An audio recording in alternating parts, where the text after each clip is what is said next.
Have the cat hang out in the room, he says. Oh, that was the cat that did that, huh? Yep, I looked at it, I saw the screen said shutting down, and I went, whoa! And I went, oh, Wow. Wow. yes. Wow. You know Okay, you what? know what? For this episode, I'm turning this light off because I am ridiculously tired, and that was kind of insulting. I looked a little bit demonic.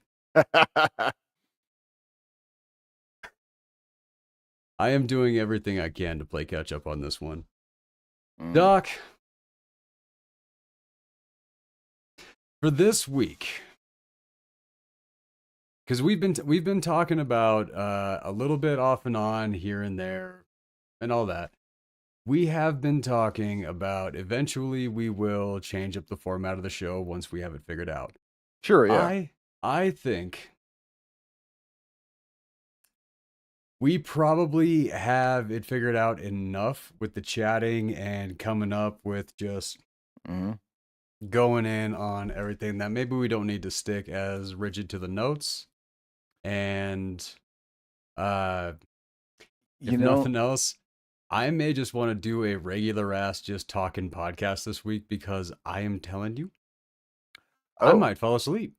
okay. So you're saying maybe we just do a little bit of talking movies in general tonight, and we'll do our actual movies next week. You're thinking? Is that what you're thinking?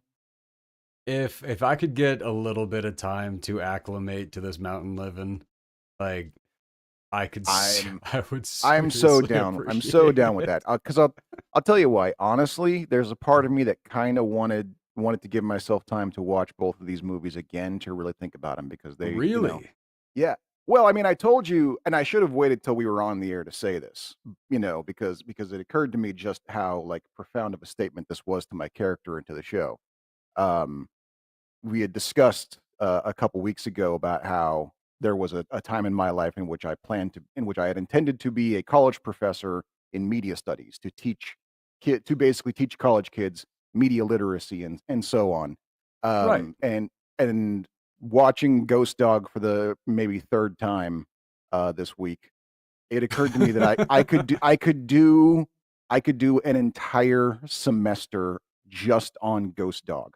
I would say that I could have written my doctoral thesis on it, except that I'm like 90% sure that the movie is itself a doctoral thesis. So that would be a little too meta, I think. Um, so Interesting. yeah, I wouldn't mind taking a little extra time to gather my thoughts. And Last Samurai being paired with it, kind of, played into that because Ghost Dog really is just kind of, I would say the Ghost Dog would have Last Samurai references in it, if not for the fact that Last Samurai came out later. Like if Last Samurai had come out, if Last Samurai had come out 10 years earlier, there would be a lot of Tom Cruise references in Ghost Dog. So, You think so? oh yeah, yeah. Oh, because I know there were like references, like whoa, there were a few references and it like right in your face references of like the Rashomon Hmm. and like right it like okay, just talking general ass movies and just our personalities. Doc, I'm curious if you enjoyed that scene where he aimed the gun through the sink and then popped the dude in the face. I mean, I thought it was clever for sure. You kind of have to suspend your disbelief that I mean, that would have to be, that house would have to be at least Well, it's not 90 years old for it that's to not not have a gooseneck really in there. really not what I'm talking about. Oh, That was a direct like that was directly taken from another film earlier. uh I have it in my notes. I'm going to pull up my notes even okay. though we're going to do this Yeah. up this week. Just Yeah. kind of Well, that's the thing. When you're saying like format wise, we don't got to stick as closely to the notes and stuff like that. And that was occurring to me too when I was going through the edits on this week's episode. As I said, I am more convinced than ever that our core audience is listening to us while they fall asleep. That we're most people's bedtime stuff. That's where I think we're I getting our am play. not insulted by that if that is the No, me case. neither. If that no, that's great. I think that's fantastic if that's the case. But I mean, let's be honest, like, you know, it's we do just kind of it is we are both very good at like bringing our commentary in and analyzing some of this stuff, but in a way, we are kind of just verbatim rehashing these movies. We should be a little bit more. I think we have to find a balance between, and I know we started doing this because when we first started the show, some of the people who were listening to us were complaining that they didn't know what we were talking about. And so we would just sort of say, oh, that one part where this thing happened. And then we'd start It talking about it. wasn't it was that. It was Mhm. like, let's say one part that, but let's say two parts a low down dirty shame. Oh, what? Really? What was it? I was so brokenhearted that we did not actually get to talk about that movie and go into the scenes and stuff like that. That Oh, like when we went into it because like I covered the Last Supper right. and I like went into that and did like a scene by scene breakdown.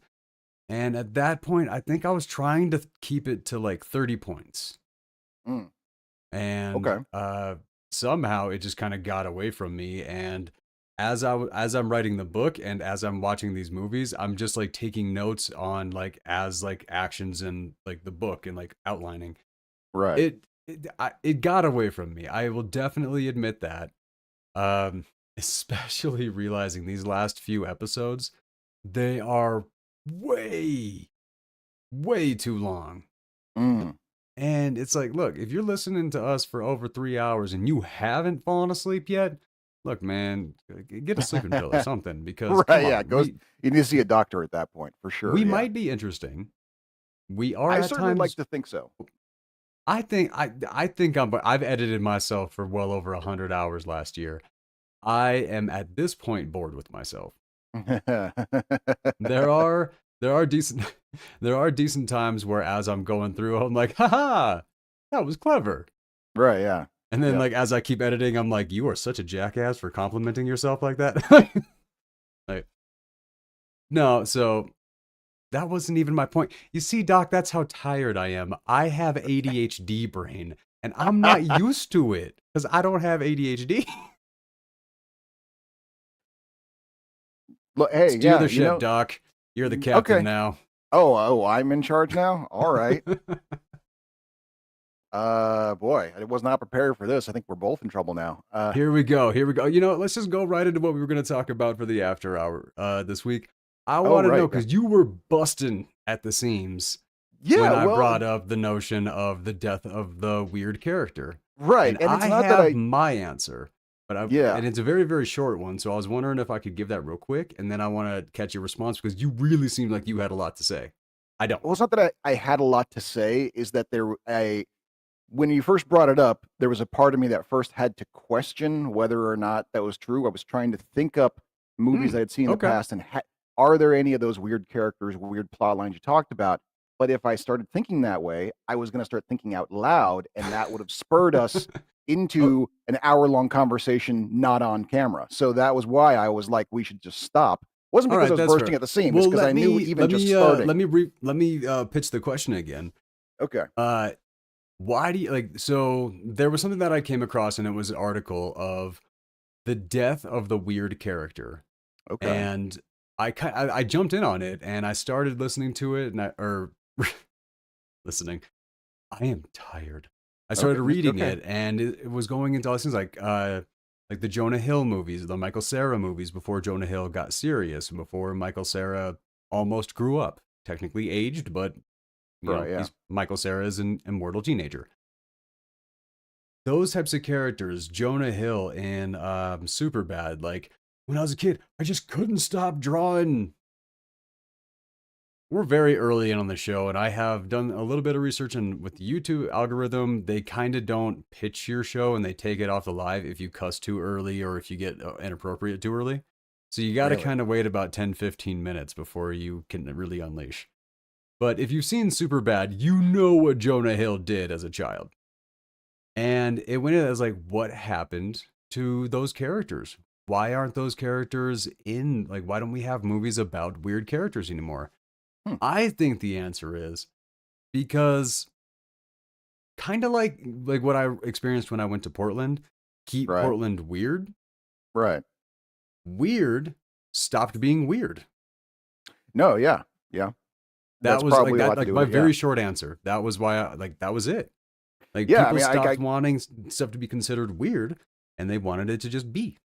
right, and well, and yeah, and like you say, it wasn't just that people were looking for the weird stuff. It's that I mean, I think there's the question is like, who was the writer of this? What were their examples, for instance? Can you remember?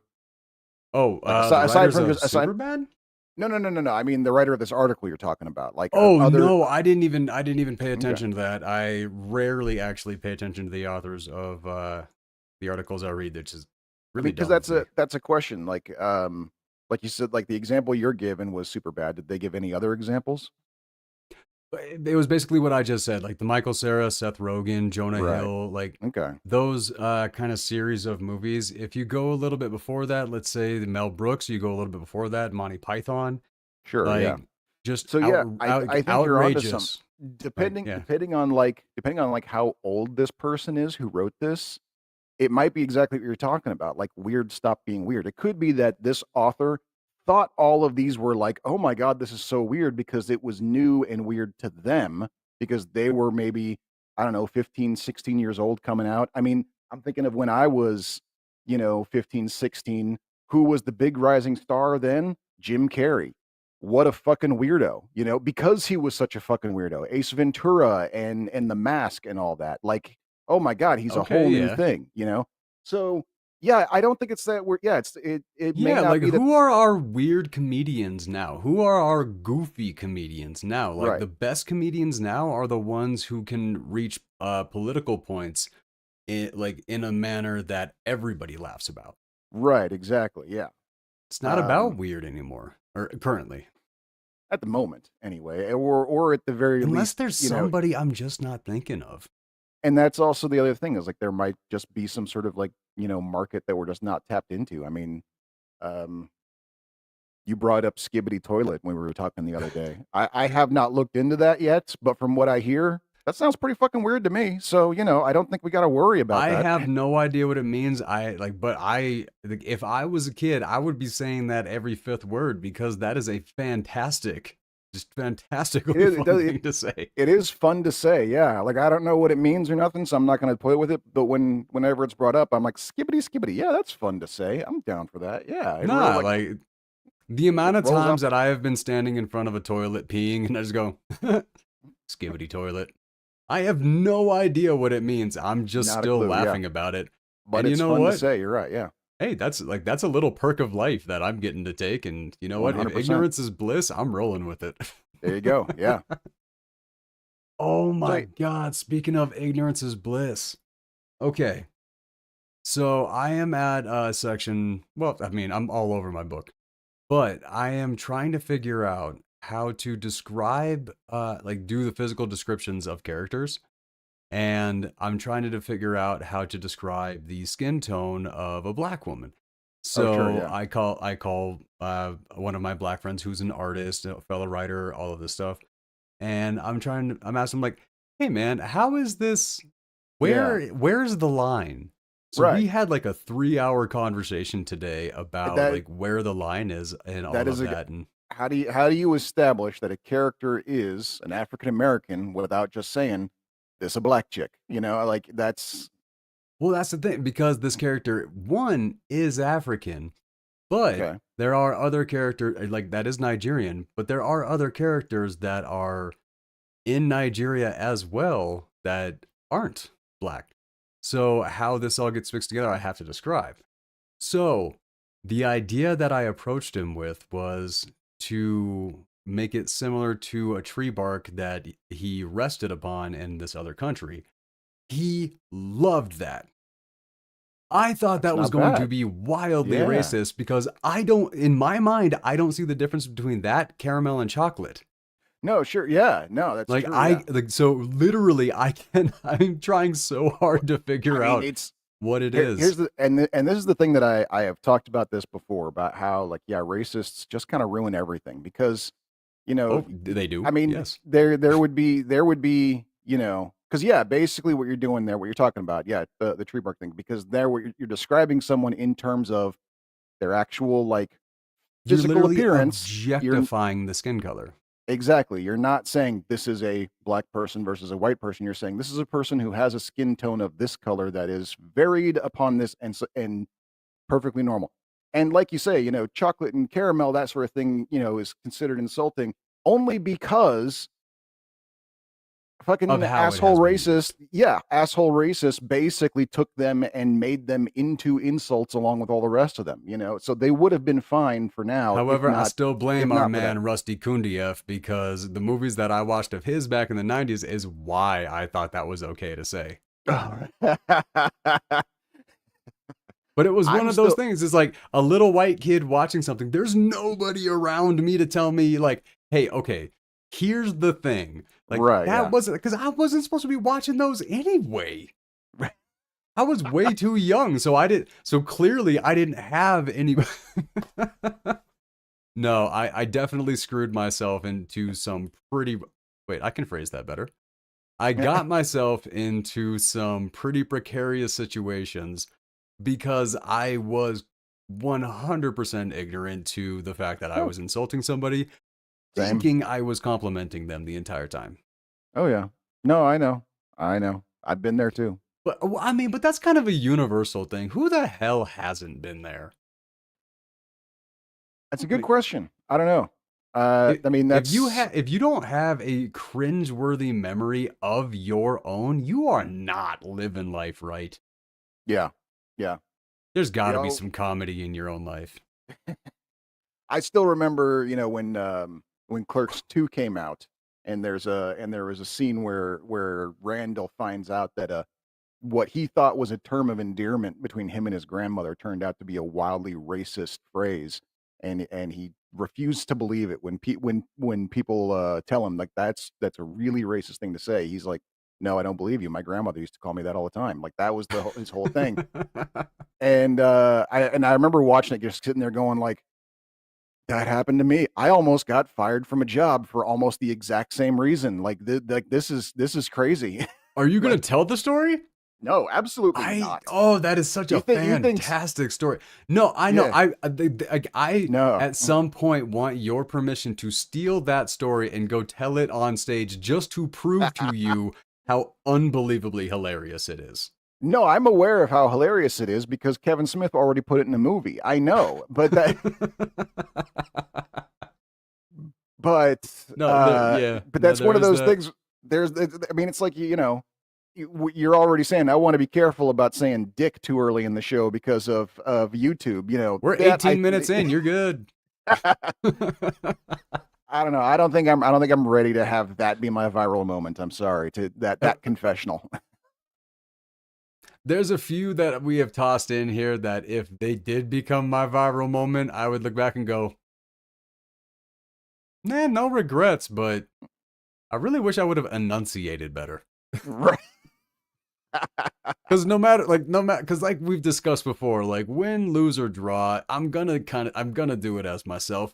And I actually, in that conversation with my buddy, who, by the way, my buddy is pansexual, and he told me that somebody cracked a joke about his sexuality, and I think he was offended until I laughed so hard, I think they heard me on the other side of the mountain.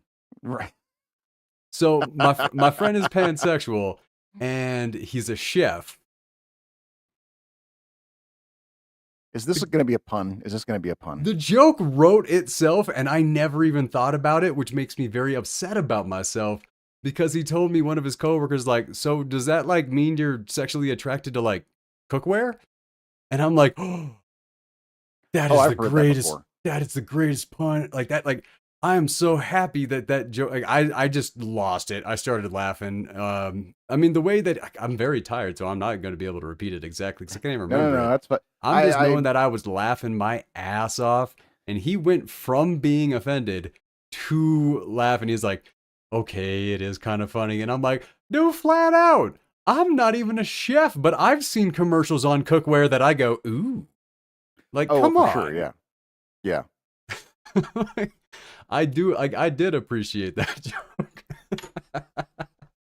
And I love when people can laugh at themselves because that's when I'm talking to somebody who can laugh at themselves, I give them so much more leeway in laughing at me. Does Mhm. that make sense? No, yeah, of course. Yeah. Like, if we got that kind of comfort, if I get that kind of comfort from you, I'm so giving you that kind of comfort. And man, sometimes being roasted by your buddies is like the best comedy Oh, sure, yeah. if you know how to laugh at yourself. If you know how to, yeah. Well, and also, I mean, it also depends. I still think about like I remember telling my kids stories about some of the things that me and my friends did. And not even like pranksters. We weren't like prank players or anything like that. Just sort of like, you know, and some of them, like, again, I don't feel like repeating on here because this is like we What the said internet some never. Come on, we man! It's we like we reality said TV some confessionals. yeah, no, we said some dark shit to each other, like, I mean, kids today, they understand trauma. We did not understand trauma back in the 90s. For us, trauma was just fodder for more jokes, and we did not let anybody off the hook at all. And so it's like I'm sitting here We going, lived I different '90s though. true, but but yeah, but yeah, I remember telling my kids some of the, things that me and my friends would say to each other, and my kids just being horrified, going like, "These were your friends? What did your enemies say? Jesus Christ!" Like, Well, see, we had a saying back then. When you have friends like this, who needs enemies? right? Exactly. Yes. Yeah. And that's Like, true. it's been a very long time since I've heard that expression. Actually, Oh, that's true. It has been a long time. you think that's one of the ones that kind of died out? I mean, it It's maybe. definitely an ageless one. I mean, for God's sakes, teenagers are still crappy. The jokes about like why like how men can be friends and like how we can literally shame each other into the absolute ground and then go get a beer 5 minutes later. Right. Yeah. Yeah, I like. Am I saying that there are not women who are like that? No, I am not saying that. Am I saying that there are men who cannot do that? No, I ain't saying that either. I'm Yeah. saying large and far away. That seems to be how it does play out, though. No. Yeah. Well, I mean, it's like, But I think it's like the astrology thing, like I talked about before. When you're like treated a certain way, when you're told a certain thing, when everything is like accepted to be a certain way, right. you kind of adopt certain behaviors because you can get away with it. You figure out early on as a kid that deviating from that expectation, warrant gets you attention. Sometimes it's good attention and you lean into it. Sometimes it's not good attention and you learn to shave it off. And so yeah. That's a really good um point. and yeah, You well, know I mean, what? it's like Before I forget it again, okay. we talked a little bit about cringy stuff. There were like one thing in particular that I could not stop cringing at in Ghost Dog. Oh, really? Oh, I was wondering if you were gonna key into it right away because my buddy did. Like when he talked about it, as soon as I said I watched Ghost Dog, he's like, "Great movie. Why the fuck does he spin his pistol like it's a nunchuck?" And I'm like, thank you. You know what? I It mean, was a choice. It was a stylistic no, yeah. choice. That's all it was. Well, And I could have forgiven it if it wasn't for the. yeah, that's Forrest Whitaker just loving his role today. That's, yeah. Oh, he went um hard. He went pretty hard on that one. He went with like the full meditation. He did mhm. like he took it but pretty it serious. But it's And the same thing. I mean, that I oh, think go that ahead. was a callback too, because that's, I mean, that's kind of where it all comes from. I mean, when we see like the old, Jackie Chan or Bruce Lee movies or even any of those, like, yeah, like what is the point of the guy just sitting there flipping his nunchucks around, like nunchucks for no reason other than because we like to see that shit in the movie. What's the point of the gunslinger spinning the gun on his finger? Because it looks cool. Like, I mean, that's the thing. Like, The he's basically kind of, gunslinger, I don't understand. The warrior with the blade, like all that. It's kind of like the kata thing. Like, mhm. isn't it that like There you can kind of, with a kata, make that association. But I mean, that's the thing. It's like you can forgive it, but I mean, they kind of hang a hat on it too in RoboCop when the whole thing about Murphy is learning to spin his gun on his finger because his kid watches a TV show called TJ Laser. TJ Laser spins his gun on his finger, and so he's learning to do it so he can impress his kid. Like it's a whole thing And Mr. in Robo. Vargo was RoboCop, wasn't he?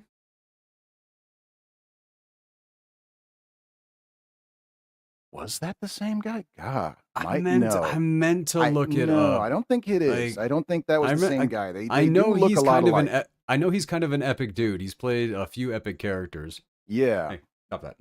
And I'm talking to my autofocus like it's a person. I am tired.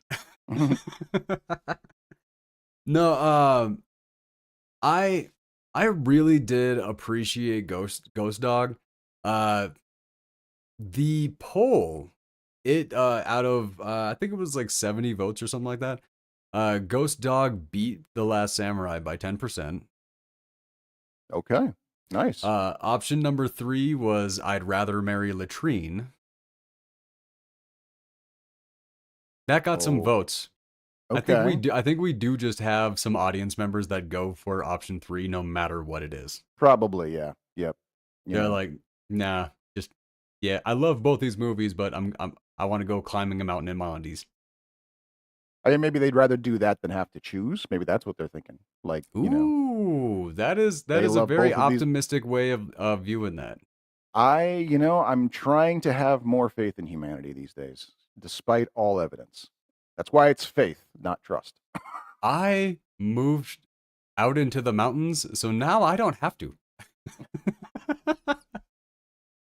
I gave up, and man, when like you were right, like what you were talking about on Tuesday. Is that when we last talked? Last time we talked was on Tuesday, yes. Okay, yeah. When we talked on Tuesday, it's gonna be cool when we well, like when we have the sunset and all that, because the sunset's right there. So we're gonna Well, get some. is it going to stay there all year? Well, right now it sets there. Eventually, it's gonna set a little bit more there. I think Okay. that's south. I'm waiting to see. Right now, it goes down right between two ridges that aren't like ridges. You know, they're not peaks. They're not jagged. They're just hills that are like, 10,000 feet. But it's cool. And set aside from that, being this high up, I get so much more of a sunset. Hmm. Like it lasts a lot. Like not the sunset itself, but nightfall. Right. Okay. Instead of having that, tonight was that first. Like I've been telling you, I've been waiting for because the moon has been so bright. It has been crazy. It's been like a street lamp. It's been crazy. Okay. Uh, Crazy, beautiful, but still crazy. Right. And what I've been waiting for is I want to see those stars, man. Oh, you're waiting for a new moon night, pitch black, no nothing, to just see the arm of the galaxy right out your window type night. And guess what tonight is? Tonight's a new moon. Yes. Damn. All right. So it's like I mean the sun. Well, I mean the sun had set, but it was not all the way nightfall yet. And already I was looking up, going, "That's so pretty." I, yeah, no, I've talked to a couple of my buddies, and I have offered this to you Hmm. for coming out for a week or a weekend and do like tuck away and do a writer session, Sure. Yeah. Yeah. like just one of those type deals. Just lock away into the mountains and that's it. Mm, I can't wait. I mean, later I sat down to, as I told you, I Right. rewrote one of my chapters 4 times Right. Yes. because I hate it. Yep. And after Yep. that, I You was like, mentioned you that. know what? I just need to walk away for like a week, and then I'm gonna come Hmm. back, and then I'm gonna give it another shot.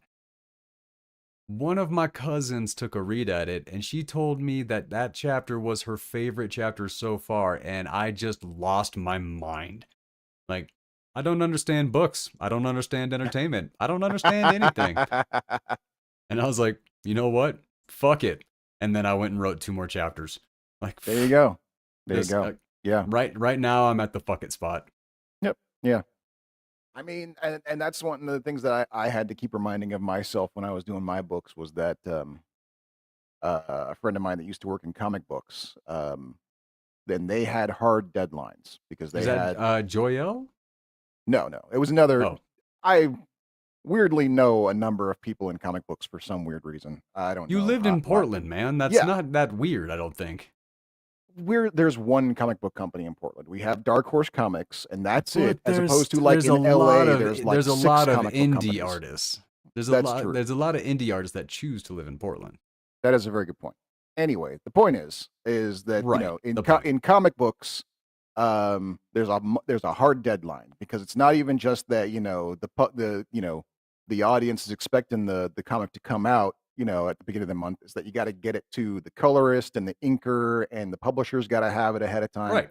So they have no leeway, and so they have apparently in comic books they have a very common phrase of "done is good enough." I repeated a that is a good one, and I've heard that and I like that one. I'm gonna be emphasizing my point tonight with No, I Gandalf's pipe. noticed. Yeah, yeah, I noticed that you were happying it up. So I all of my shit is flying out of storage and I am like rediscovering everything I have. It has been a week, I am telling you. Um I had something I was going to say. Completely forgot it. That's about like see this is why. However, I can't tell if this is going to be a more entertaining version of the show or if this is going to be like somebody tuning in and going, "Ah, it's time for my weekly Let's Fall Asleep to Hacksaw and Doc." What the fuck is going on here? talking a mile a minute, going all over the place. What's with these guys this week? Yeah, where's Brad's usual? All right, now we're going in. Like, yeah, no, I'm not. I don't have my narrator voice right now. I have my fucking hey. I'm tired and I'm doing my bestest to be here for y'all. Yeah. Yep. Oh my god. So I know before you switched over to the nicotine vapes, did you ever smoke from a pipe? I did try pipe for a very short while. Oh, that's it. Short. Didn't like it. Well, I mean, I liked it okay. What got me was, and the weird thing is like when I talked to other pipe smokers, they told me this was like their favorite part of it, and I was like, no, this is bullshit. I'm out. And that is the preparation, the extra work that goes into pipe smoking. Yep, Uh, I'm with them and I'm against you. yeah, yeah, the whole like packing it and making sure your little screen is clean and cleaning out the mouthpiece and all that. And I'm like, that's not why I smoke. I'm not. No, I'm fine with that. Okay? Thank you, Brad, for letting us know. Yes. Oh no, Um, this is my like you have your Dr. Pepper. I have my Stanley Papas cigars. okay. All right. No, But yeah, no. I love these guys. They I like the flavoring black and cherry, not black cherry. It's actually black licorice and cherry, and Okay. it is amazingly delicious. It smells incredible. It tastes wonderful, Yeah. and I like yeah. I'm Yeah, sorry. Go ahead. that's the thing is for me it's not that's not the part of smoking that attracted to me. It was very much getting the quick nicotine high in out, I got my smoke break at work is 15 minutes and I want to enjoy it. I don't want to spend 10 of those minutes just trying to get my pipe ready, sorry. Um so yeah, I I was thought a out quickly. very similar way. Uh, but I was doing riot control training in Germany, and one of the soldiers I was with, a badass woman named Leah. I was gonna go with the last name, but I think that's actually a little bit more personal.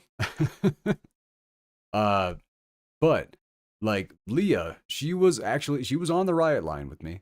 And like when we would take smoke breaks, she would have this like corn cob pipe and she would pack that up and just the rest of us would be sitting there like freaking idiots smoking cigarettes and she'd be there sitting there one like thumb in her belt sitting there in her army uniform puffing on this pipe and I'm like I will follow you into hell. No, for sure. Yeah. I mean, it definitely like I'm sure once you get it down, it's very relaxing and enjoyable. I mean, Oh, it took what yeah, so it took me some time. I'm not, like it was very frustrating. I couldn't even figure out how to keep it lit at first. Yeah, that's the thing. And and I got introduced to it like the place I lived in at the time had a coffee shop that allowed smoking in like one room. They had a smoking room off to one side, and I Oh, hung and it out with a smelled guy in there. horrible. Yeah, Guarantee it. there yeah, like it was a weird like combination cigar slash pipe smoke in there, but it was fine. It was comfortable enough. Oh, okay. See, I thought it was just going to be one of those like now like when you go to a bus stop or like when you're by the airport and they make you go into that building to go have a Oh, smoke. right, Yeah, yeah. every time I go in there, I just like I have that little kind of narcissistic moment where I'm going in there with my little black and cherry, and I'm packing my pipe, and I'm sitting there going like, "Y'all about to be welcome." I mean, this smells horrible. I'm basically about to smoke incense in here. Right. Like, I And yeah, that was certainly, yeah, that was part of it. Cause yeah, I mean, I was hanging out with a guy who was a pipe smoker in there, and I was like, "That smells really good," and he looked like a distinguished old gentleman. He was like, "Mm, yes," and he's waving the pipe around when he talks, and he's like, "I get it at this place on Park Avenue." It's in okay, Portland, if it's on Park Avenue, it's fucking posh. that I do get. I'm telling you Yeah. right now because the fun I have had covering the end with my thumb and making a point and emphasizing something right here with this, and then while I'm thinking about something, hmm. Like it's like you can see that the coloring has like it has been used a lot. Yeah. I got it 2 years ago, oiled it a few times. I've taken pretty decent care of it, but oh man, I just it's well that's one of the things. Like I am trying to quit smoking. I don't want to Mm, be doing the cigarettes anymore. sure. But the thing is, I don't want to stop the pipe. That is because that's not something I do in the car driving down the road. Sure, yeah. That's not something that's kind of like for me that's sitting because I know you said like yes, my sunroom, everything like that, my new home. It looks like a grandma's house. Bitch, Sure. I'm cool with that. Yeah. I like it. I like the old school, the wood. Like if I have to varnish and like refinish my furniture and all that, that is heaven for me. Okay. Yeah, Literally. cool. I'm happy The for you. but God, I'm too tired. What was that? Where was it? I'm losing it. Mm. Just it's just it's one of those times. Well, yeah. And I think, and the Do you interesting, remember where I started with that? I may have actually had a point. I have no idea. well, I think you were trying to describe what it is about, smoke, so that you want to quit smoking cigarettes, but you don't want to quit the pipe because of Oh, the right, right. So lifestyle that it brings to you. yeah, like the actual sitting down in a rocking chair, smoking on a pipe, watching the sunset. Right. That that sounds like the dopest thing. Yeah. Like, Well, but and everybody has their thing. yeah. Well, it's weird too because I was thinking about this the other day. Like I'm trying to remember where I saw it. I'm pretty sure it was a TV show or something like that. And someone was commenting about how like my grandma always says that you never trust anyone who pours the milk in before the coffee or something like that, or pours the milk in before the tea. Like if you're having coffee or tea with someone and you pour your milk in first and then you pour the coffee, like she was saying, like don't trust anyone who does that. And I remember sitting there going like, Mhm.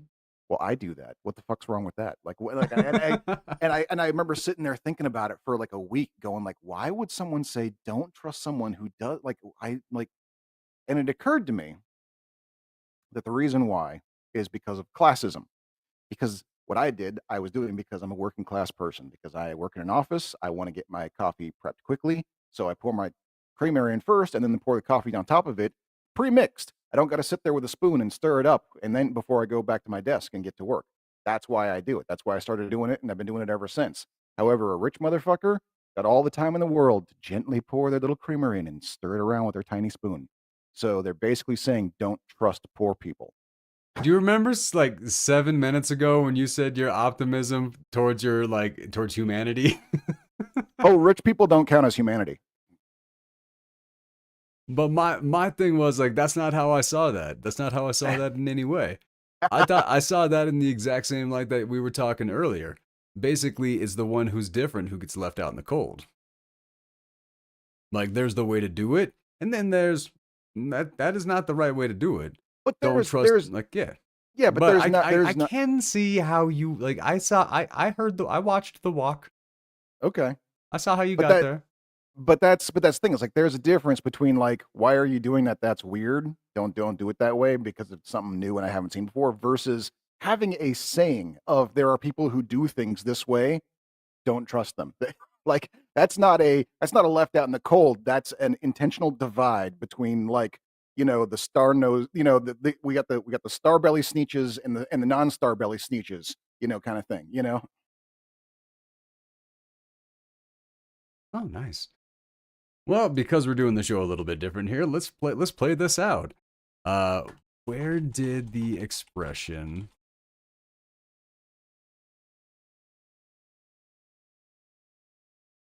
What's going on? Are you talking to chat without telling me? of course. Okay. Oh, damn, Doc, you hit it right on the nose. Oh, it is. Yeah, it is. It is a classes thing. The upper classes who could afford fine china that wouldn't crack under the heat would pour boiling water into the cup before adding the milk. The working classes who might have less sturdy porcelain would pour milk in first to cool the tea and prevent the cup from cracking. So you were right about classism. You were just way wrong about it being a time thing. Okay, yeah. Well, I mean, I remember hearing recently it was the same thing about tables, elbows on the table. You ever had your grandparents give you shit about eating with your elbows on the table? Do you ever hear that one? Well, yeah, but then I had two uncles that went to prison, and yeah, we can break them of that habit. Right, yeah. Turns out that's classism too, because back in the day, rich people had tables that where they had basically like one post in the center, and as opposed to working class people had legs on every corner. And so if you put your elbow on the table of something that had the thing in the center, you had a chance of tipping your table over, as opposed to forked legs where it didn't. And so rich people wouldn't put their elbows on the table because that could tip their table over. And so that became considered polite society. Polite society doesn't put their elbows on the table because our fancy tables can't handle it. That is wildly stupid, and it does make sense. I mean, that makes about as much sense as foot binding, but that was Mm, real. that's the thing. Yeah. It makes about as much sense as staining your teeth, but that was real. By the way, okay, fun fact. I don't know. We're gonna talk like go into Ghost Dog and the Last Samurai next week, but like the character who played like Raymond, the actor who played Raymond, the French ice cream man Oh in yeah. the in Ghost Dog, Right. Yeah. in French, like in the French version of the film, that character speaks Yoruban, a Ah, Nigerian language, which nice. I have been researching the shit out of for my book. So when I saw Yoruban, I was like, and like it's kind of one of those things like you never see a color until you see that color, and then you see that color everywhere. Right. Yeah. Yeah. Like since I have been like doing all the research on my book, dude, freaking Dana like studied the teachings are you of Ayurveda under one of the characters in my book, and I'm like, what? Like, did like when you do the research for your books, do you run into anything like that? Sometimes not really. I think the biggest thing was the biggest revelation for me when doing research for my books is when I decided to add an Interpol officer into one of the books. I added a new cop. This one from Interpol, and I decided I'm like, okay, I should probably go learn a few things about Interpol so that I don't sound like a complete asshole when I'm writing her. And Sure. I found the official logo for Interpol, which I had somehow in all these years and all these all these movies and TV shows and stuff, I'd never actually seen the official logo of Interpol. It is the exact same logo as the Terran Empire in Star Trek. Yeah. It is identical. I did not know that until till like last year. I'm surprised that being a Star Wars fan, you know. Wait, so did you just think that those were Star Wars fans your whole life? I never noticed it. I've never seen the Interpol logo before until then. I just thought that I was like, that's the. Nah, you saw Ocean's 12. I'm pretty sure I did. Yes, I don't remember seeing the Interpol logo in there. At least not clearly enough for me to go, oh, Yeah, it's the it's the Terran Empire.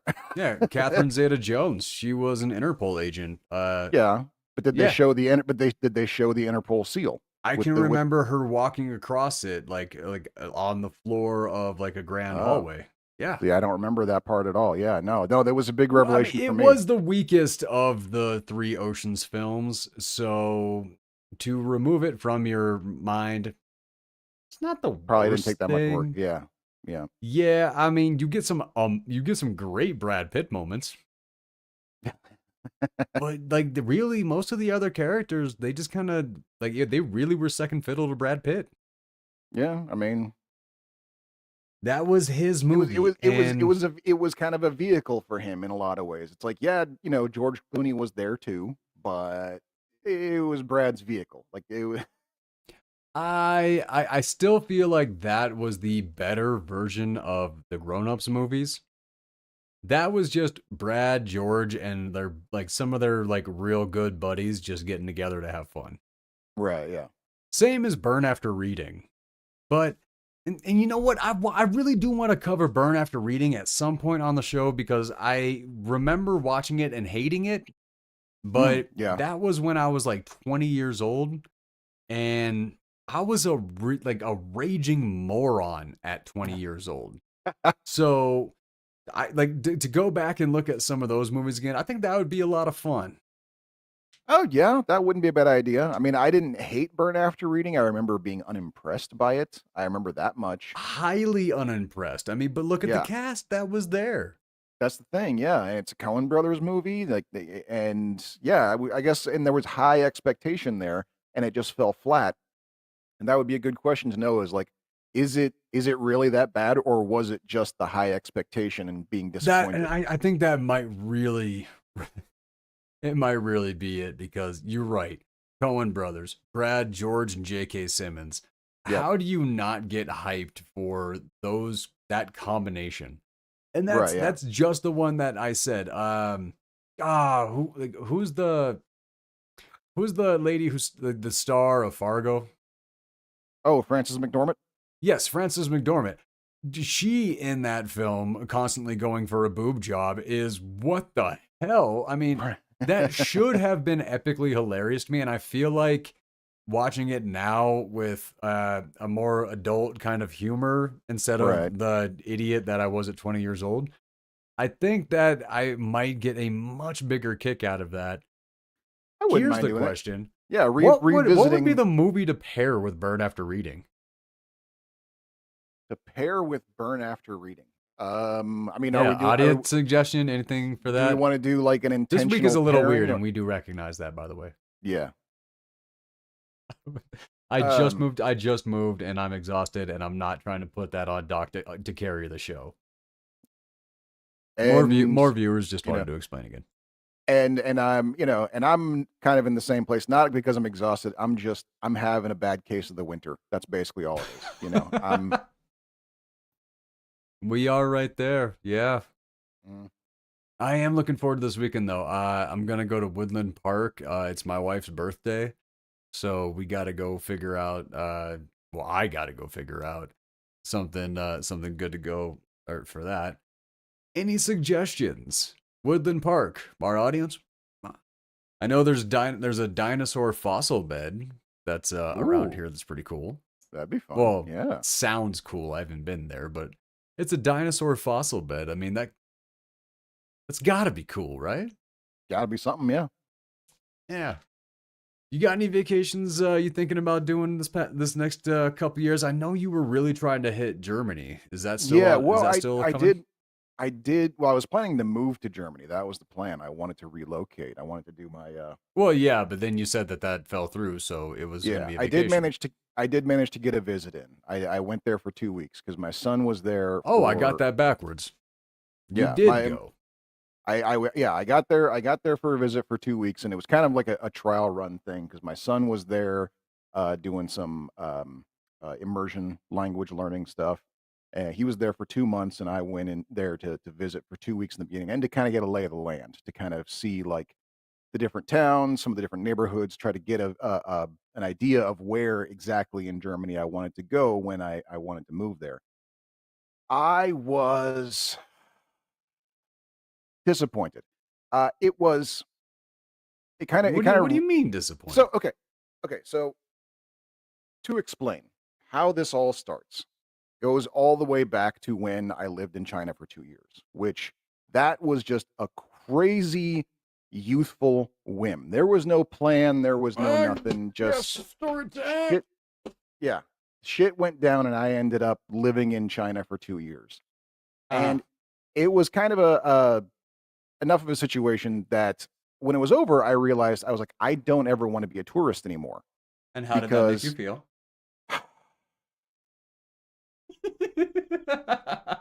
so do you want me to change the subject or No, no, no, no, no, is no. that It was right there. I'm sorry. I told you I'm so tired. I have ADHD brain. It's hard to do a show like that. I do want to know the story. I was just you having do? fun along. Really? Yes, I was just having Okay. fun along the way. Okay, alright.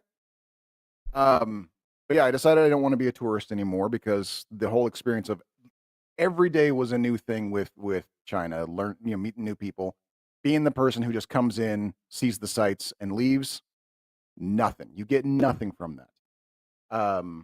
So I started making a list of places in the world I wanted to live for a year or so, Germany being the first, Okay, and, that makes one sense. yeah, and the plan was wait until my kids finish school, and that's what happened. My youngest finally graduated, and so I was making that happen now. And but yeah, 2 weeks hitting up Germany just to check things out really, really, really drove home that I was right about wanting to make a plan like that because I got almost nothing out of that experience. Um, Also, like, it was So weird being in it was the China. trip that was disappointing, like the time that you spent there. It wasn't actually like Germany that was disappointing. No, yeah. Well, I mean, a little bit. I mean, that was kind of the thing is that it's a Western country. It's a European country.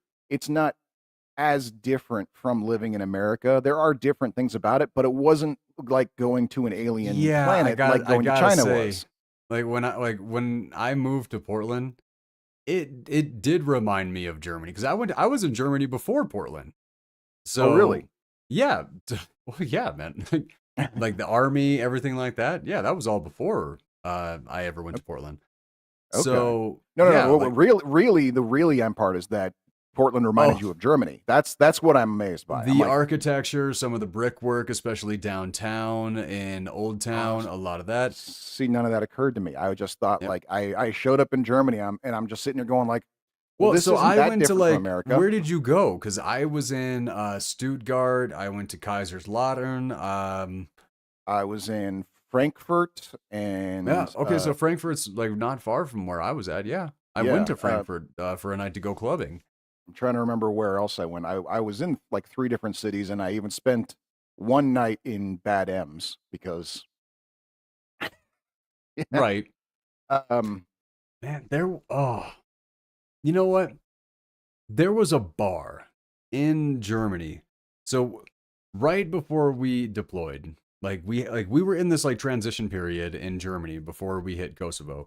And they were like, "All right, you guys got 6 hours. You get to go into this German town, go see some stuff, come back. Nobody get drunk." Wink. And so immediately we all get there, and the person who told us not to get drunk goes to the vending machine and hits some Jägermeister to come out of a vending machine, and I'm like, "Oh, this Okay. country's cool. Mm. I'm liking this because I'm young. Like this is not something that I had ever experienced or really imagined. I'd heard that European countries had younger drinking ages. Never thought that they would have alcohol in vending machines just sitting next to the train station. That Right. was pretty cool. Uh, so we just started getting drunk. We went to a bar. I don't know how they did this, like where they found this or what, but the diameter of this tree was like this. Mhm. And it wrapped all the way around this U bar. And I kept walking around this bar looking for where it was seamed together or just how they dovetailed it to make it happen because it was as thick as like a young redwood. Huh. Okay. It was insane. It was also one of the most beautiful like pieces of architecture that I had ever seen. And it was just in this bar that I don't know had been there for 300 years or something. Okay. I gotta say, like, so when I Well, went to Germany, my first day just out in Germany, that was the very, like, I just went to a random, what I would call a hole in the wall, but it had been there almost as long as America. I right. was like, there were so many, like, it was just around every corner on this ancient country. Mm. Like, Well, that, and that like, that might have been. I mean, part of it was I was alone most of the time. I mean, me and my son were together for a few days, but for most of the time I was on my own. So maybe if I had like if I knew somebody in Germany to show me around, it might have been a different story. oh, no, no, Um, we just went into buildings. oh, see again, I was alone. I wasn't going to do that. Maybe if I had my posse with me, then yeah, that would have been a different story. But no, Well, it well, was I just also it was just me and my Russian buddy Gospodnik. right, okay. Such a Um, cool name. I also thought it was weird that I didn't. Okay, and this is not like I know people say this, but this is not what I mean. But like how everyone in Germany looked the same. Like there was no like in America, people kind of have their personality. You've got your cowboy dude. He's got the I flannel see. on, the cowboy Okay, I see hat, what you mean. and then over here you got your punk dude with the mohawk, and he's got the chains on, and then you got your nerd kid with his Spider-Man shirt. Like everyone has their character. I saw zero characters in Germany. Everyone looked the same. They all looked like they had stepped right out of the J. Crew catalog. They all dressed the same. They all walked the same. I can only assume they all talked the same as well. I remember walking by a venue where a concert was going on. I know there was a concert going on because the doors were open and you could hear the mic check and the tuning going on inside. So the concert hadn't started yet. They're getting ready to start because you can hear them getting ready inside, and all of the people who were there to see the show were still kind of waiting outside. I could not, for the life of me, tell you what the genre of music was because they all looked like normal, everyday, regular J. Crew people. So The I don't know if it thing was a punk is, show. I don't know if it was a classical. I don't know what it was because everybody was wearing the same fucking sweater and jeans that they wear isn't every it other kind day. of the same in China though? Because that's how it was in Iraq. That's how it was in Kosovo. That's like like most other countries I've been to. They like in America because you nailed it. Yeah, In America, it's the melting pot. right. But when you go to all of these other countries, they have their traditions. They have like if you want to be different, go to America.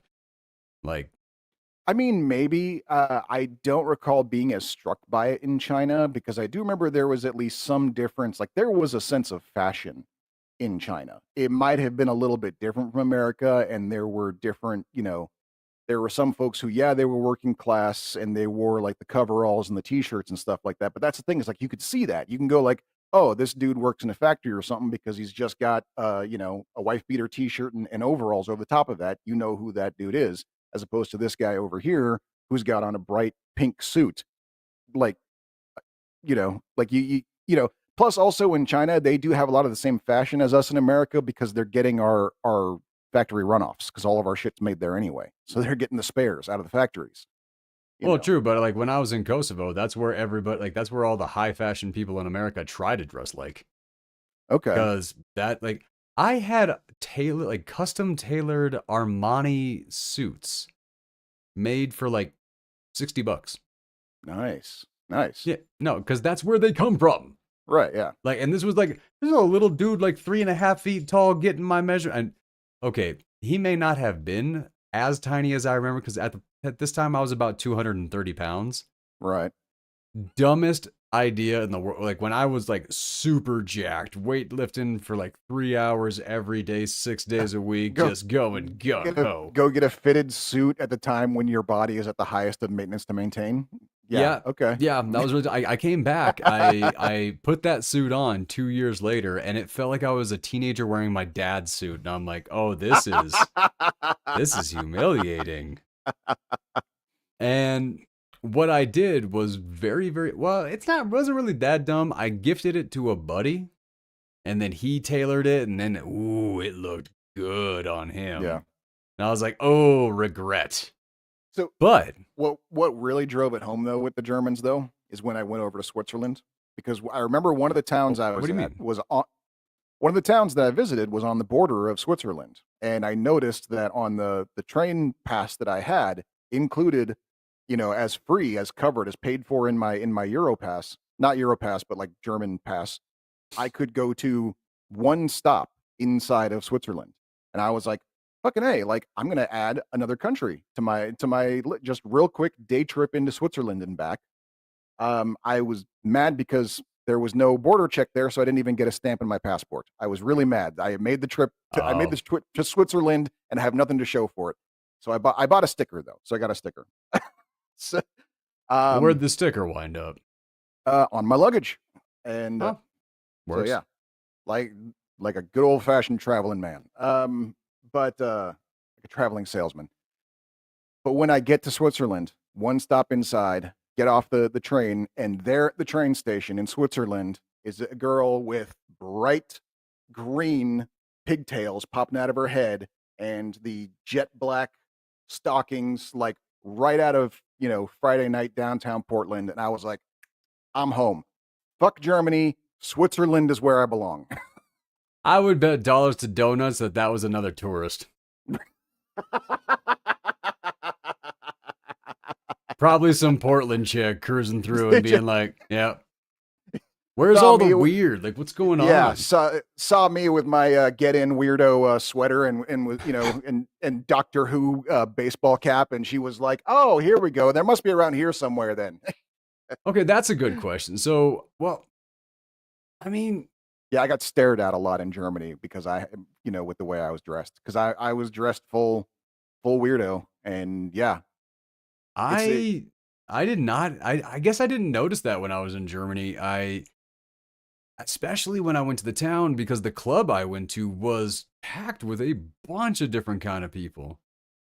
So this club that I went to in Frankfurt, it was one of those clubs that had like six different, like, or I know this was more than that. It was like 10 different clubs within one building. One was oh, like a rock cave wall rave. Another one was like a salsa Spanish bar. Like another one was a country bar. Another one was reggae music. And I was there with two guys from the Virgin Islands. So we were bouncing around to all these places. I walk into the salsa one because of everything that's happening. That is the music I liked the most. I okay, I'm a country boy from the American country. I didn't need to go to Germany and hear country music. That was weird. Like this is kind of like it's kind of like having a dream and not knowing whether you're awake or asleep, but like, oh, the sky is orange or the sky is, I don't know, purple. okay, Like things are weird. So I went into this like the salsa bar, and the guys from the Virgin Islands come up and they ask me like, "Hey, Aquith, what you doing?" I'm not gonna do the accent. I'm not gonna do that again. But they come up and I'm just looking at this woman who's dancing, and I'm like, I'm kind of trying to learn how to dance. And I wind up and after a couple minutes, I go up, I ask this woman to dance, and she starts speaking to me. And she starts speaking in German. So I'm like, okay, what can I do here? I'm going to start speaking in Spanish. I'm going yeah, to see how that goes. Because I'm looking at a Spanish looking woman in a salsa bar in Frankfurt, Germany. but obviously she's speaking German back to me. I mean, it's worth a shot, I'd say. Yeah, for sure. I thought it was worth a shot. Didn't work. She started speaking. So instead of German, she switched over to French. And then, like we kind of had this moment where we were looking at each other. We're like, both of us are bilingual and neither of us have any crossover. So we just danced for like 20 minutes. And at the end of it, it was like kind of one of those like, The I like universal these are language nice. of dance. Hello. Yes. And no, I like I walked out of there and the two guys that I was with from the Virgin Islands were like, dude, that was awesome. Like, or I mean, like I said, I don't want to do the accent and everything like that, but Right. I gotta say this: my buddies from the Virgin Islands were they were the best hype men I could have ever possibly wanted. No matter what was going on, they were just they were jazzed about life 100% of the time, and I freaking loved these guys. I really like I've been wanting to make a visit down to the Virgin Islands to see them again. You ever been? No, I have not. No. Ever thought I about could, going? yeah, a few times actually. I mean, but again, it's one of those, I don't want to be a tourist kind of things, So it's tough to, especially like I've been, like places like Hawaii when the people like really, really complain about how, you know, bad it is when the tourists are flooding in, and then the same thing with like Puerto Rico and stuff like that. Like you hear a lot from the natives. They're like, no, it's like it's fucked because our economy depends on these tourists, but also they kind of destroy everything everywhere they go. It's really fucked. And so it's like I don't want to be a part of that problem as much as I'd like to visit the Virgin Islands and Puerto Rico, and I've been to Hawaii before. I'd like to go back. I don't want to be a part of that problem. And so I don't know. I Well, just kind of get stuck in my own head on that one. where I mean, you did mention that it's a problem, but you also did mention that it is part of the solution. They kind of rely and thrive off of the money that tourists bring in. Mhm. So that's just an interesting aspect of Ghost Dog. Mm, Something that I from the Harakuri that is about accept like the generations accepting the generation and the time period for what it is. right. Yeah. Yep. Like I don't know, It's like I that I feel like samurai. I feel like that is where I am trying to be right. and just I don't like a lot about what's going on. I don't like but the stress of just focusing on everything that I hate is literally killing me. Like there's got to be some Mm, sort of acceptance because what can one person do? And yeah. yes, when we band together, we go vote. That's what we do. But in the time in between, you gotta It's yeah. live. It's yeah. No, and there's also finding the balance of the thing. I mean, we kind of forget that how our society is structured is that we kind of all find a role to play. You got this guy over here is the wood chopper, this guy over here is the hunter. These folks over here turn the butter. Like maybe we're not all super perfect, but the society works because we all play a role. And when we hear about some of these things like, well, we've got this war conflict over here that needs our, voice to bring notice to that, or you have this problem in society that contributes to this, and so you hear about all these different things, and you kind of have to pick one. Like, which one is the one I'm going to focus on? Which of these societal problems am I going to actually give my time and emotional effort to pay respects to and try to help to solve? If you do make that choice, the first thing you hear is all of the people who you didn't pick flip out about how they Yeah, can't that's fair. survive without you?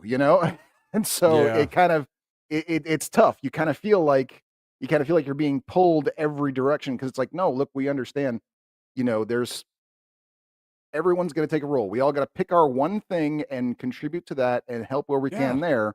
Um, but then, But I mean, nobody can do everything and yeah.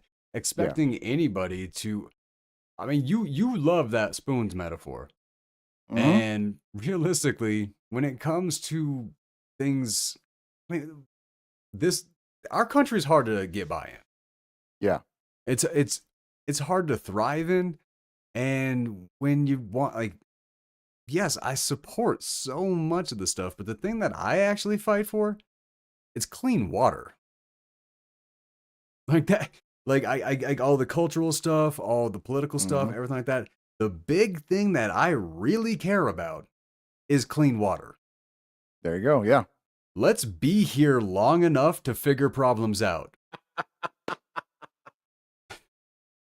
Sorry, you just reminded me of the time.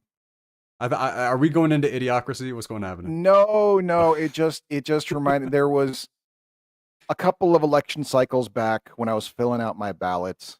I decided on a whim that on all of the elected positions that either didn't have contested running, like there was only one person running, Oh yeah. or had nobody running. They just literally sit there, was like, vote for this, and there's nobody listed. I would write in my own name on all those, and basically voted for myself in everything that was a non-contested run election. Why? And one of them was zone 1 water and soil. Zone 1 water and soil was one of them. And I just wrote my own name and just like, fuck it, maybe I'll get a job. I don't know, and it was one of those things where, of all the things I voted for, after I sent my ballot in, I went, wait a second, what is zone 1 water and soil? What does that even mean? And I went and looked it up, and it literally was like an elected position of someone who's in charge of just going around the county, taking water and soil samples to check for impurities and report on them. Yeah, that's a really important job. Yeah, and apparently no one's held it in Clackamas County for fuck knows how long, because no one's running for What? it. Yeah, and That has to and be something that gets assigned. That's well, God, it's too I'm sure important I'm of a sure thing. I'm sure there's an acting person who's put Yeah, in yeah, charge, but okay, yeah, okay, yeah, yeah, yeah. it's technically an elected position. And one of the issues too, when I was looking at it, was that there's a specific degree requirement for it. It's one of the few things you can run for that actually requires you to have like a bachelor's degree in chemistry, in order to qualify for it. And so even if I had, and so I'm like, and I was telling friends about it, like, yeah, it was weird. I like spent like there was like a 24 hours there where I was literally like laying awake at night going like, what am I going to do if I get in this position?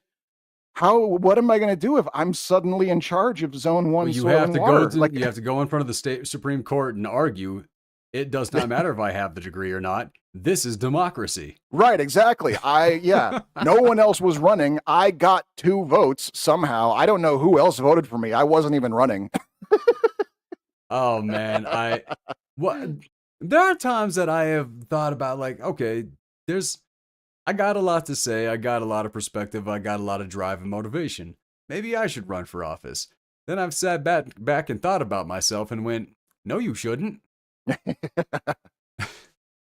I've had friends, you Mhm. in particular, tried to get me to run for political office in Portland at one Yes, point, absolutely. Yeah.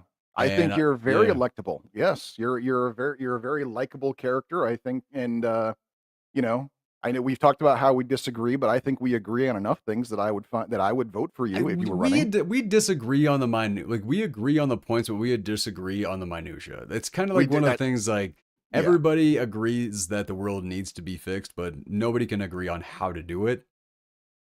We're like 3 degrees below that. We agree on Yeah. a lot of stuff, but it's just fun to argue. Yeah. What do I really have more to say to that? Like I'm a fucking troll. I like it. Yeah. Sometimes it's fun. At least I do it in person, though. There you go. Yes. Yep. Much more personable.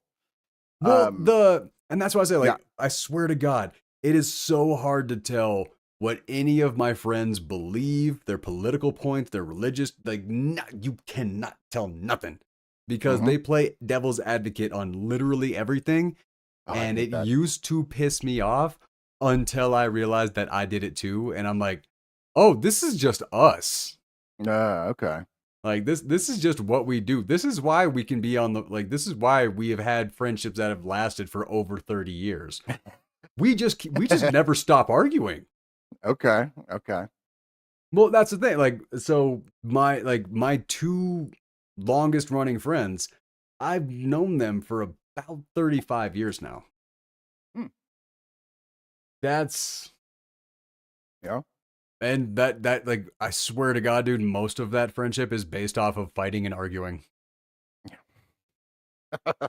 It's not, hey, we're best buds and we went to the playground and all this and we did projects in high school. Like, no, we didn't do any of that. We Right. never actually supported each other like in any kind of way except for I don't know if I could do this. Hey, no, you're being a little bitch. You can do this. It's you. Like we Mm-hmm. don't give each other the minor support ever, Right. but Yeah. we give each other the major support every time. Oh yeah, yeah. No, yeah. I'm saying, like, I'm thinking of some of my, friends where it was like, okay, his girlfriend broke up with him, so we're all there. It's like it's now it's on. We're all there to help him get through it. But even though a week before he was like, "Yeah, I'm having a real shitty day," we're like, "Well, fuck you. I'm having a bad day too. Let's go cry about it, bitch." There was a time that I approached things like that. Uh Sorry, again, my own personal. oh no, dude, eh. hit it. Oh, yeah. Good. No, this is something that I actually did kind of want to bring up. Uh no, you go first. Mine's Well, dark. no, Hit yours. yeah, mine's kind of dark. I'm just thinking about the time that, yeah, the last time that the breakup clan was called, and we all had, Oh, now sure, we're sure. like, well, this isn't just from teenagers. This is now we're all in our 30s, and it's like so and so girlfriend just broke up with him. It's on. We're all going to the bar. We got to make him feel better. And how like I'm like okay, and the hardest part for me twofold. There were two things that were hard for me in this. First off was the fact that the girl that he broke up with, I had dated her right before he did, and so Oh God, what and the so hell? it wasn't big. It was like literally like a week long, and it was one of those like we're not going to work out. And then she started Oh, dating okay. him, and so for me, it was more of a like trying really hard not to spend the whole night going, "Hey, I told you she was a fucking nut." Like, like no, this is not the You place need for that. that. You This need that friend though, because no, I had a buddy. He was dating a woman for like 2 or 3 weeks or something like that, and then like he came to us and he's like, "Guys, I'm gonna be a dad," and I looked at him. I was like, whoa, "Congratulations!" right. And like I was like the passive aggressive good friend. Like my face was being a good friend, but my words were being shitty. My other buddy was the good friend. He's like, "Hey, congratulations, you're a single dad." Right. That was the good friend. Right, yeah. Like, no, like, But yeah, the second part about it that really got me is that oh fuck, right. while he's sitting there pouring his heart out to us about how like he really thought that she was the one, and how and he even goes, and don't take this the wrong way, Brad, what I'm about to describe here. He talks about how his dream was to have a cabin in the mountains, and I'm sitting here going like, "Fuck, dude!" Like, Why would I take offense to that? That's like, because I'm about to talk about how I didn't like what he had to say about wanting to live the same life you're living right now. go ahead. All right, Yeah, let's but see no, it. he Let's he hear goes it. he goes he goes like he's like all I have ever wanted in life. The only thing I've ever wanted in life since I was a kid was to have a cabin in the mountains and to sit on my porch and look at the stars while drinking whiskey with my wife sitting next to me while I do it. Like I really thought she was the one to do that with. Like that has been my lifelong dream.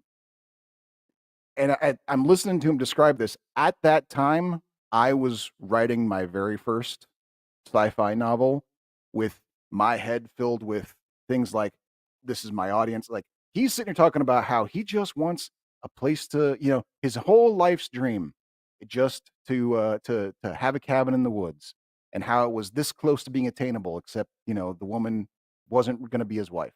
And I'm sitting here going like, I'm trying to win a Hugo Award and get world and you're telling me that this is how easy it is for you to be happy. All you wanted in life was whiskey and stars and a cabin. Like you're telling me that that is all it takes to make you happy.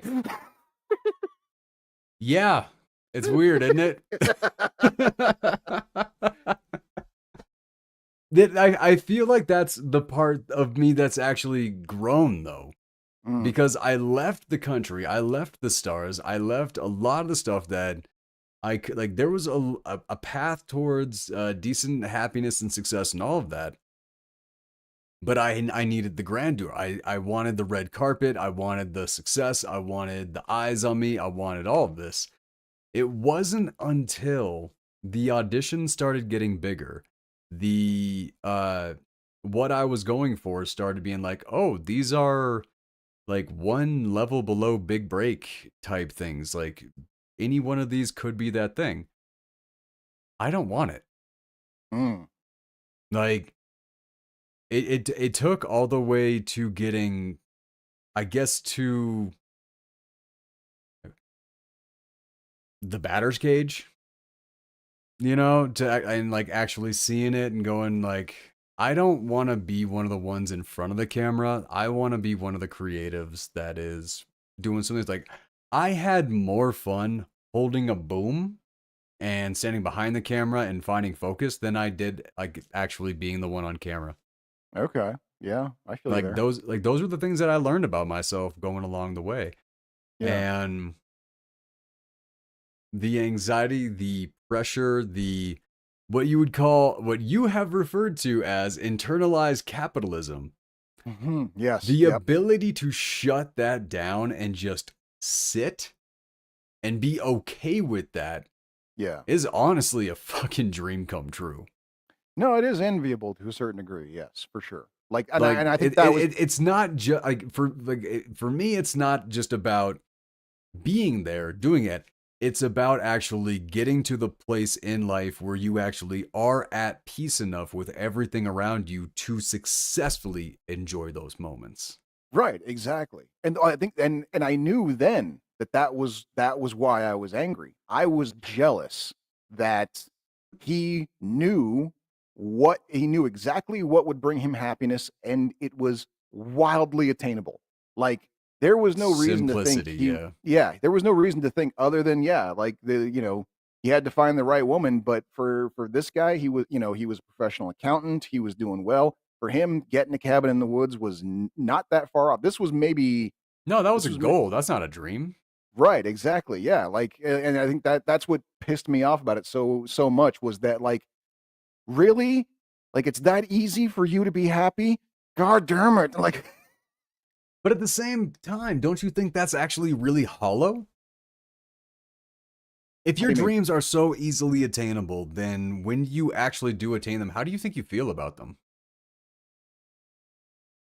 If I you got to mean, dig, scrape, grime, and everything like that for 30 years just for a taste of the thing that you call your dream, yeah. that taste is like Eddie Murphy would talk about. If you starve a man from food for a year and then you give him crackers, you'd be like, oh, these are the best crackers I've ever had. No, like 100%. If Yeah. you if something that you are chasing for is legitimately a dream and not an actual goal, if and here's where I would say the difference between a dream and a goal is.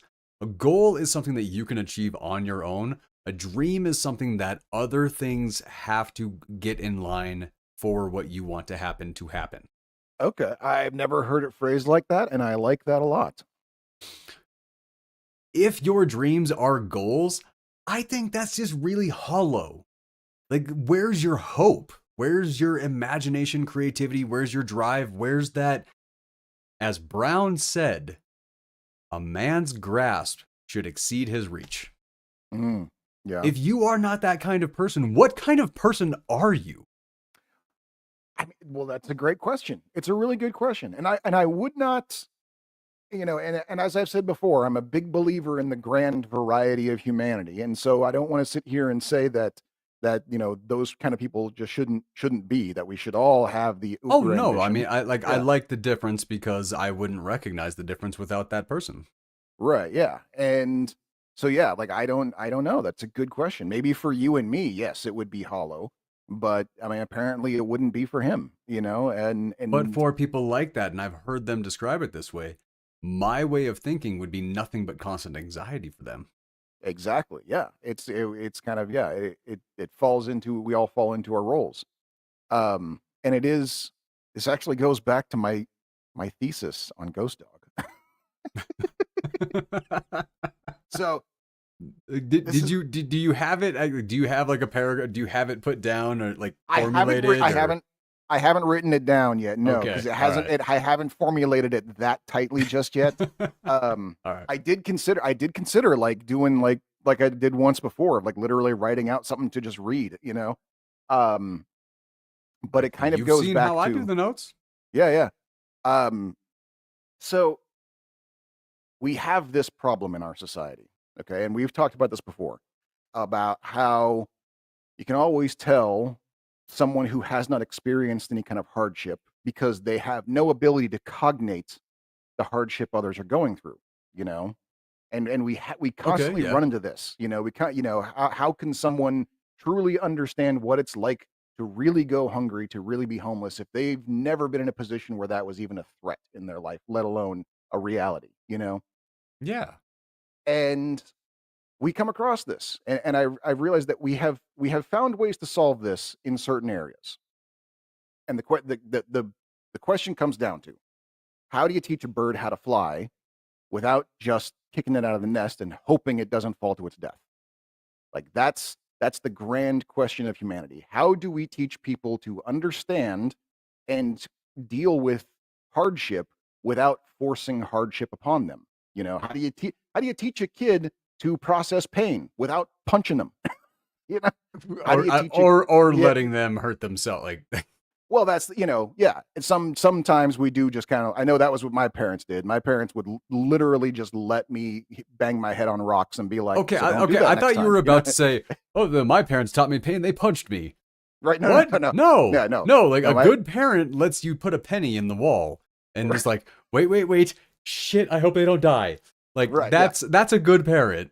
That's But we don't want to. But then there's that one time where the kid does die, and we all got to hear about it on the news. And now no one. And now they got to stop making pennies for some fucking reason. I mean, that's how that whole thing always goes. That's how the story goes.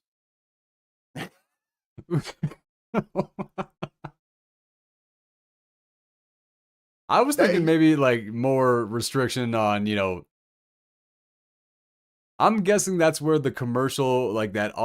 I never would have thought to put a penny in the electric socket if I didn't see the little cartoon of the kid doing it every freaking day of my childhood. I don't like that never would have come to my mind at all.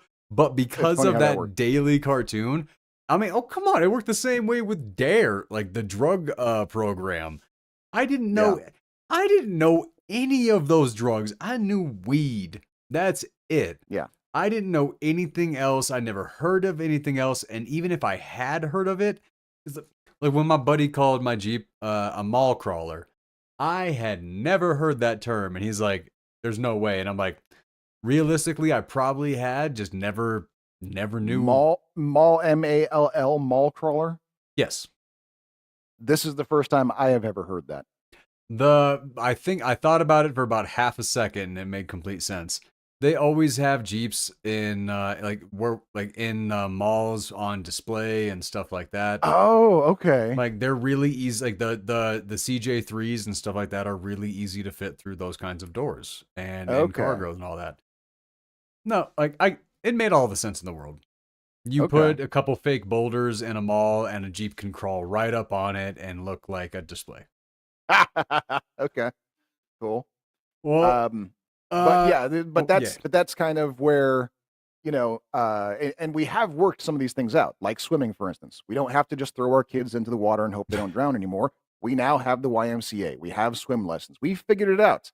There are processes in which we can do this, in which we can teach this. And I think samurai poetry is one of those things, because the What the samurai, fuck? bear with me here. Bear with me here. It's a thesis. Roll with me here, okay? Because these are men who have learned to appreciate the beauty of life by nature of the fact that they have to contemplate their own violent death on a daily basis. And so they write poetry and do paintings about the appreciation of this life in the desperate hope that other people can find that same appreciation without having to go through the trauma and death and violence that they went through to get it. Okay? That is the through line. That is the long history of samurai stories, samurai movies, kung fu movies, westerns, Star Wars, all the way capped off on the end with Ghost Dog. That is what Ghost Dog is. It is a mile point. It is a mile marker in 400 years of this poetry of life from death. So, in the hopes that we don't have to experience that death ourselves to experience life. Word. Thank you. And that, brought to us by, the guy who is somehow able to appreciate just, a life goal of having a cabin without having a dream, or having to, deal with the anxiety of fighting for everything. The guy who just goes, my dream is utterly attainable, requires no work on my part, just focus and done. Like that's something that we may never understand, but There's got to be I mean, there has to be an immense level of comfort in just I can get everything I want. yeah, That's got to be wildly comfortable in a certain way. But requires no luck. yeah, but at the same time, where's the spice of that life? I just can't imagine being the kind of person who doesn't need that kind of spice. I mean, I always assumed it probably comes from somewhere else. I mean, that was my whole thing too about with jobs. Like I remember explaining this to my kid. Um, when he was trying to figure out his, what kind of career path he wanted to do and go to college and stuff like that. And I was like, look, you may not need to.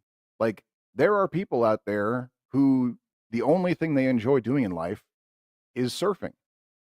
And they don't even do it competitively. They just like going to the beach and surfing. That's all that they enjoy. That's the only thing that makes them happy. God love them, they found their thing. So their job, the work they do, they don't give a shit about. It's just a way to pay the bills so they can keep surfing. You Oh can do yeah. that too. You can do that too. You don't have to find a thing that you love that makes money. You could find a thing that you love and then just figure out how to make the money to pay for that. Yeah, I'm guessing Most most some of mailmen the don't love their jobs. right. Of that's the crazy thing. Like as much as I myself like Maybe they chased do. the idea of making a living at the thing I love, which was filmmaking and still right now of writing and storytelling, like I want to make a living off of that. Um I feel like the folks who were able to not do who were able to go that other direction, be like, no, this thing I love, there is absolutely no way on God's green earth that's ever going to make money. It is literally just a hobby. But so I'm just going to go work for the post office. I'm going to be a garbage man. I'm going to work at 7-Eleven, whatever. I just need the paycheck to pay for me doing this thing on my free time that I love. When the few people I have met who have been like that, they are the happiest people I have ever met, and I hate them for it. Man, okay. I do see that. Yeah. I've never been the kind of person that can hit a job without loving it. Like I gotta work. Like, I'm working just so I can go live. Life is too valuable. There, Mm, like the time that we're alive is too valuable to assign something that where you hate. And here's the deal: there are enough people who don't care about that. They can take the crappy jobs. sure. They don't care. The ones who can do the crappy job and be happy about it just because they've made enough money that they can go do the thing, hit it. I like, but see, here's the thing: the jobs that I actually enjoy doing, other people consider the crappy jobs. Right. Yeah. Okay. I love cooking. Yeah. Other people consider that like low class work and stuff like that. But that to me is a very relaxing, very wonderful thing to do. Doc, I actually fell asleep about a minute ago. Okay. You want to call it then? I That's I I fair. I, I do like there was a thing like I started realizing I was like, whoa, whoa, everything went blurry. What the hell just happened? I'm like, shit, I just fell asleep. I need to figure out how to get some rest up in the mountains before the show. I just need to. Um, Next week we are gonna do this samurai face off of Ghost Dog and the Last Samurai, Forrest Whitaker and Tom Cruise. But this week, hopefully you guys had fun with our just random bit of me trying to stay awake. Got to I get in love those minutes, man. Get those minutes in. Yeah, look, I love you guys. You guys are awesome. I promise I will be back on it next week. And I'll be here too. And there's that. Oh man, give that a few minutes. About a minute.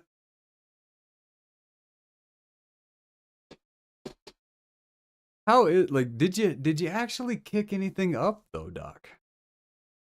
Did I kick anything up? What? Yeah, like for the week. No, no. I basically, yeah. I was editing the video all day Tuesday, and then we recorded, and then yeah, today because I knew we were doing this, I ended up just sort of waiting for the show to start by playing. I did laundry and played the video game. You know, I and look that was like it. such a freaking